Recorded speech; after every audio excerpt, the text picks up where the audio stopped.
சென்னை பெங்களூரு தேசிய நெடுஞ்சாலையில் உள்ள வேக தடையால் தொடர் விபத்துகள் ஏற்படுவதாக வாகன ஓட்டிகள் குற்றம் சாட்டியுள்ளனர்.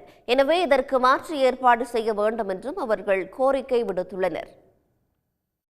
கிருஷ்ணகிரி மாவட்டத்தில் பெங்களூரு சென்னை தேசிய நெடுஞ்சாலையின் இரு மார்க்கத்திலும் ஆங்காங்கே வேக தடைகள் உள்ளன. கடந்த ஒரு மாதத்திற்கு முன்பு போடப்பட்ட வேகத்தடையால் ஏற்பட்ட விபத்தில் இதுவரை சுமார் 20-30 வாகனங்களுக்கு மேல் சேதமடைந்துள்ளன. 1 இன்ச் 2 இன்ச் உயரத்திற்கு வேக தடைகள் இருப்பதால் உடனடியாக வாகனங்களை நிறுத்த முடியவில்லை என்றும், அவ்வாறு நிறுத்தினால் பின்னால் வருபவர்கள் தங்கள் வாகனத்தில் மோதிவிடுவதாகவும் வாகன ஓட்டிகள் குற்றம் சாட்டியுள்ளனர். முந்தா நாள் நான் வரும்போது வேகத்தடையிலிருந்து எகிரி செல்லு விழுந்து டிஸ்பிளே போயிடுச்சு. இது என்னன்னு எங்களுக்கு பார்த்துட்டு வரதுக்குள்ள பின்னாடி வர வண்டி எங்களுக்கு இடிச்சுட்டான்.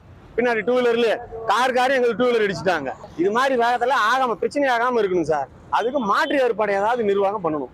ஆங்காங்கே சாலை பணிகள் நடைபெற்று வருவதால் முன்னெச்சரிக்கை பலகை வைக்க வேண்டும் அல்லது உயர்மட்ட சாய்வு வேகத்தடை அமைத்து அதில் ரிஃப்ளெக்டிங் பெயிண்டிங் செய்து விபத்துகளை தடுக்க வேண்டும் என்றும் வாகன ஓட்டிகள் கோரிக்கை விடுத்துள்ளனர்.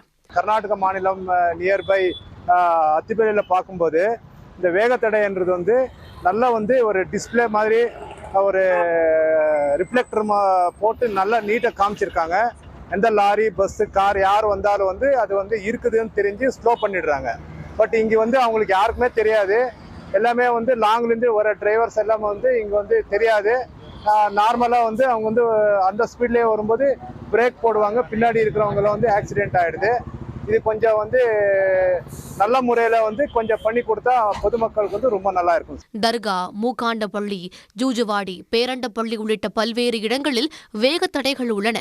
இந்த பகுதிகளில் விபத்துகள் நடைபெறுவதை தடுக்க உடனடியாக மாற்று ஏற்பாடுகளை மேற்கொள்ள வேண்டும் என்பதே வாகன ஓட்டிகளின் கோரிக்கையாக உள்ளது. சன் செய்திகளுக்காக செய்தியாளர் கார்முகில். உடனுக்குடன் செய்திகளை தெரிந்து கொள்ள சன் நியூஸ் பெல் ஐகானை கிளிக் பண்ணுங்க.